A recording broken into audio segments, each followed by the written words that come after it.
আজকের আমাদের টপিক হচ্ছে সর্টিং। ওকে, জানি সর্টিংটা কি আসলে। তো বলছে sorting algorithm are good example for studying algorithm design and analysis. তার মানে একটা অ্যালগরিদম আপনি কীভাবে বানাবেন বা একটা অ্যালগরিদমকে কীভাবে অ্যানালাইসিস করবেন সেটা জানার আগে আমাদেরকে যে সর্টিংগুলো অলরেডি এক্সিস্টিং আছে সেগুলো আমাদের জানা উচিত। আর সর্টিং দিয়ে আমরা মূলত যে কাজটা করি সেটা হচ্ছে আমাদের ডাটাগুলোকে আমরা অ্যাসেন্ডিং অর ডিসেন্ডিং কোনো একটা মুডে আমরা সর্টিং করব, মানে ছোট থেকে বড় অথবা বড় থেকে ছোট, এই কাজে আমরা সর্টিং করব। সর্টিং করার সবচেয়ে মূল উদ্দেশ্যটাই হচ্ছে মূলত আমরা যখন সার্চ করব, সার্চিং করার আগে আমরা সর্টিং করব। কারণ প্রপারলি যদি আপনি সর্টিং না করতে পারেন আপনার সার্চ করতে অনেক বেশি সময় লাগবে। কালকে অলরেডি আমরা দুইটা অ্যালগরিদম সম্বন্ধে দেখেছি, আজকে অনেকগুলো দেখবো ইনশাআল্লাহ।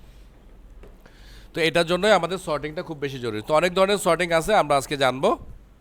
এই যে চ্যাপ্টারটা যে আমরা পড়বো, এই চ্যাপ্টারটা পড়ার সময় আমাদেরকে বলছে যে কিছু জিনিস তোমরা মেন্টালি অ্যাজিউম করবা, দ্যাট যে বলছে ডাটা টু বি সর্টেড আর ইন্টিজার, যে আমরা যে ডাটাগুলো নিয়ে মেনলি কাজ করব এই চ্যাপ্টারটা জুড়ে আমরা ধরে নেব সবগুলো ডাটাই ইন্টিজার।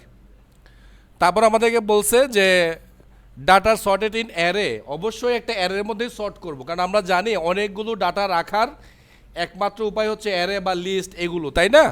আচ্ছা, তারপর আমাদেরকে বলছে যে ডাটাগুলো আমরা সর্ট করব ওগুলো মূলত আমরা সর্ট করব অ্যাসেন্ডিং অর্ডারে। তার মানে এই তিনটা তত্ত্ব মেনে বা এই তিনটা জিনিসকে আমরা অ্যাজিউম করে মাথায় রেখে বাকি যে জিনিসগুলো আছে সেগুলোকে পড়বো ইনশাল্লাহ। আমাদের প্রথম যে অ্যালগরিদমটা আমরা জানবো প্রথমেই সেটা হচ্ছে insertion short. Insertion short, the insertion short algorithm sort a list of value by repeatedly কি বলছে inserting a new element into a stored sublist until sorted sublist until whole list are sorted।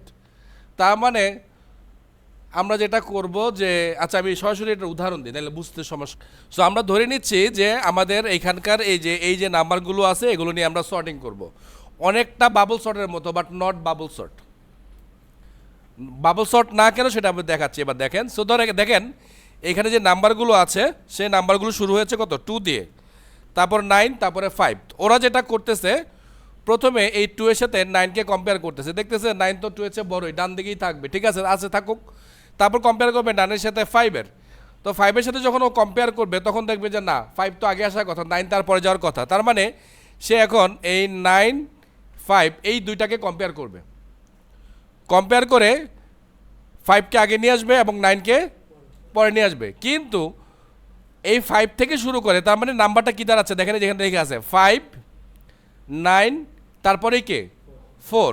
তাহলে ওরা যেটা করবে এই তিনটা মিলে একটা সাব লিস্ট বানাবে। এখন একটা শব্দ ছিল না সাব লিস্ট, এরকম একটা সাব লিস্ট আবার বা সাব অ্যারে বানাবে। বানানোর পরে এই তিনটাকে আবার আগে সর্ট করে নেবে।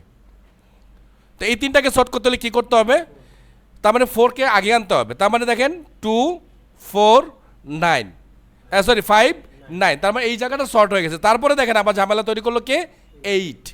তাইলে এবার 9 আর 8 এই দুইটার মধ্যে কম্পেয়ার করবে, করে তারা তাদের জায়গাকে চেঞ্জ করবে, করে এই অবস্থায় নিয়ে আসবে 2, 4, 5, 8, 9। এইবার শুরু হয়ে গেল আবার একটা 1। তো এইবার দেখা গেল যে এইখান থেকে শুরু করে এই পর্যন্ত তারা একটা সাবলিস্ট বানাবে। এই সাবলিস্টটাকেই তারা আবার সর্টিং করবে। সর্টিং করে যেটা করবে 1কে সবার আগে নিয়ে আসবে, এই যে দেখেন। সো 1কে সবার আগে নিয়ে আসলো, চলো 1, 2, 4, 5, 8, 9, ঠিক ছিল। এই ঝামেলা তৈরি করলো আবার কে, 6। এবার সে আবার তৈরি করবে যে 6, যেহেতু 5-এর পরে 6 আসবে, তার মানে 5-এর পরে এলিমেন্টটা 8, 9 এবং 6, এই তিনটাকে নিয়ে সে আরেকটা সাবলিস্ট বানাবে। এই সাবলিস্টটাকে সে আবার সর্ট করবে, করে আলটিমেটলি পুরাটাকে এই সর্ট করবে। তো বলছি অনেকটা বাবল সর্টের মতো, but not bubble sort. Bubble sort কিন্তু দুইটা করে আগাবে এবং এক একটা স্টেপ শেষ করে সবার শেষে লার্জেস্ট নাম্বারটাকে নিয়ে যাবে। কিন্তু ও কিন্তু একবারই লার্জেস্ট নাম্বারটাকে নিয়ে যেতে পারতেছে না। ও যেটা করতেছে সাবলিস্ট করতেছে, করে ওর নিজের মধ্যেই বাবল সর্টের মতো করে করতেছে। আচ্ছা, তো দেখেন আমরা যেটা করলাম, আমরা একটা মেথড বানালাম, যে মেথডের কাজই হচ্ছে ইনসারশন শর্ট করবে। আর প্যারামিটার হিসেবে ওকে আমরা কী দিব, একটা ইন্টিজার অ্যারে দিব কিন্তু, হ্যাঁ, যেটার নাম আমরা দিচ্ছি এখানে লিস্ট। তো এখানে আমরা লুপ চালাচ্ছি, তো লিস্ট মানে তো লুপ, এছাড়া কোনো উপায় নেই। সো আমরা লিস্টের লেংথ বের করলাম, সে অনুযায়ী আমরা লুপ চালাবো। সেখানে আবার একটু কমেন্ট দিচ্ছে যে insertion list into sorted sub list, এই সাব লিস্টটা আবার এরকম হবে, এই জন্য বলা হইতেছে যে আমরা প্রথমে যেটা করব যে ইন্টিজার আমরা কারেন্ট এলিমেন্ট ধরলাম। So list plus I, I মানে হচ্ছে আমাদের প্রথম যে ভ্যালুটা আছে বা প্রথম যে আইটেমটা আছে সেই আইটেমটাকে আমরা এখানে ধরলাম। এবার আমরা ধরলাম ইন্টিজার কে, আবার আমরা ফর লুপ চালালাম, ফর লুপ চালায় বলতেছি কে ইকুয়ালস টু আই মাইনাস 1, তার মানে কি হবে আইয়ের থেকে 1 কমে যাবে। এখন আমাদের আই আছে কত 1, 0 না কিন্তু, খেয়াল করছেন কি না? হ্যাঁ, তাহলে 1 থেকে যদি 0 সরি 1 থেকে যদি 1 চলে যায় তাহলে 0, তো ইন্ডেক্স হিসাবে তো সমস্যা নেই নাকি? ওকে, আর কে এর ভ্যালু হবে 0 অথবা তার চেয়ে বড়, and list K is greater than current element, মানে আমাদের প্রথম যে ভ্যালুটা আছে সেটা হচ্ছে এটা অবশ্যই বড় হইতে হবে, এবং কে এর ভ্যালু কী হবে কমতে থাকবে।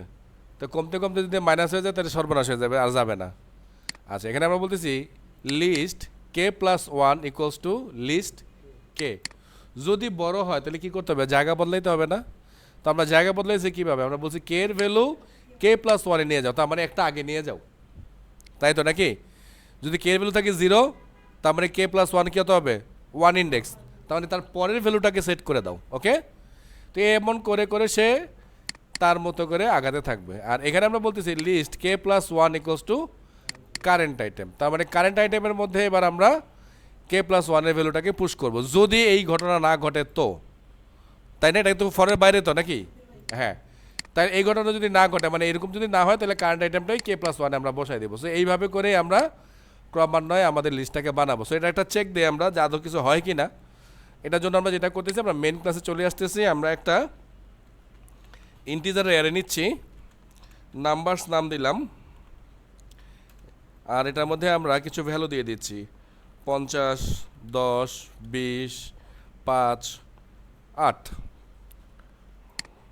ওকে, এবার আমরা এই মেথডটাকে কল করি, তাহলে ইনসারশন সর্ট আমার নাম্বার পাঠিয়ে দিলাম, আর যেহেতু আমি এখানে প্রিন্ট করে দিছি সো প্রিন্ট হয়ে যাবে, ঠিক আছে? সো দেখার বিষয় হচ্ছে আমাদেরকে সর্ট করে দিচ্ছে কিনা। সো আমরা চালালাম, শর্ট করছে। সো দেখেন 5, 8, 10, 20, 50, তাহলে কিন্তু শর্ট প্রপারলি করে দিয়েছে আমাদেরকে। তো আমরা একটু এক্সপ্লেনটা আরেকবার একটু ক্লিয়ার করে নেই। তো এই হচ্ছে আমাদের অ্যারে, তাই তো? আচ্ছা, এটা যদি আমাদের অ্যারে হয় আর আমাদের কে এর ভ্যালু কত, আমরা বলেছি আয়ের যে ভ্যালু তার চেয়ে 1 কম। সো আয়ের ভ্যালু কত অলরেডি 1, তাহলে আমাদের এই কে এর ভ্যালু এখন কত দাঁড়াচ্ছে 0, আর আমরা এখানে বলতেছি কে এর ভ্যালু 0 অথবা তার চেয়ে বড় হইতে হবে, তার মানে এতটুকু গেল একটা শর্ত, তার মানে কে এর ভ্যালু হইতে হবে 0 অথবা তার চেয়ে বড়। ওকে ফাইন, সো আমাদের কে এর ভ্যালু অলরেডি 0, তার মানে শর্ত ট্রু। এবার আমরা অ্যান্ড, তার মানে আমাদের এই পাশে শর্তটা ট্রু হইতে হবে, তার মানে এই পাশে শর্ত কি বলছি আমরা বলছি লিস্ট কে, লিস্ট কে মানে আমাদেরকে মিন করা হচ্ছে 50, যেহেতু কে এর ভ্যালু কত 0।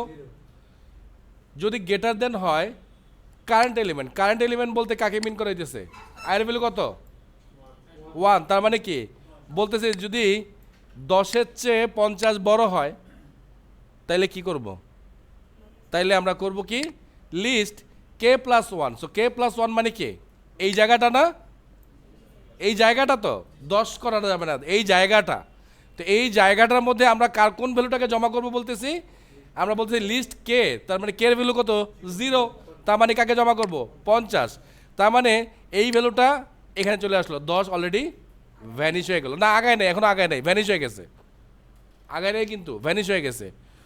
যদি এই শর্ত মানে তাহলে এই অবস্থা, আর যদি এমনটা না হতো তাহলে আমরা যেটা বলতাম কে প্লাস 1-এর মধ্যে আমরা কারেন্ট এলিমেন্ট যেটা আছে সেটাকেই বসায় দিতাম, ঠিক আছে? সো এরকম করে সে পরপর এই কাজটাই করবে, করে করে সে একটা জায়গা আমাদের জন্য তৈরি করে দিচ্ছে। আচ্ছা ফাইন, তো আমরা যেহেতু বলতেছি কে এর মান 0 আর এখানে বলছি কে মাইনাস মাইনাস, তাহলে কে এর মান কত যাবে, তো -1 যদি হয়ে যায় তাহলে কি এই জায়গাটা বন্ধ, তার মানে কি লুপ চলবে না, আমিও তো চাই লুপ না চলুক, তো লুপ না চললে আমার এই কাজটা কমপ্লিট করবে, করার পর সে কি করবে, সে আবার এখান থেকে ফর লুপের ভ্যালু বাড়াবে, তার মানে আয়ের ভ্যালু এখন কত হবে 1 তো অলরেডি আছে, 2 হয়ে যাবে, 1 তো অলরেডি শুরুতেই তো আমি 1 দিয়েছি, তাহলে 2 হবে। তো 2 হইলে আবার এই ঘটনা ঘটাবে, বুঝতে পারছেন তো? পরের বার সে দুইটা চেক করবে, যেহেতু তার একবার 1 হবে একবার 0 হবে, তো এইভাবেই সে সাব লিস্ট বানাচ্ছে একটা একটা করে। ক্লিয়ার?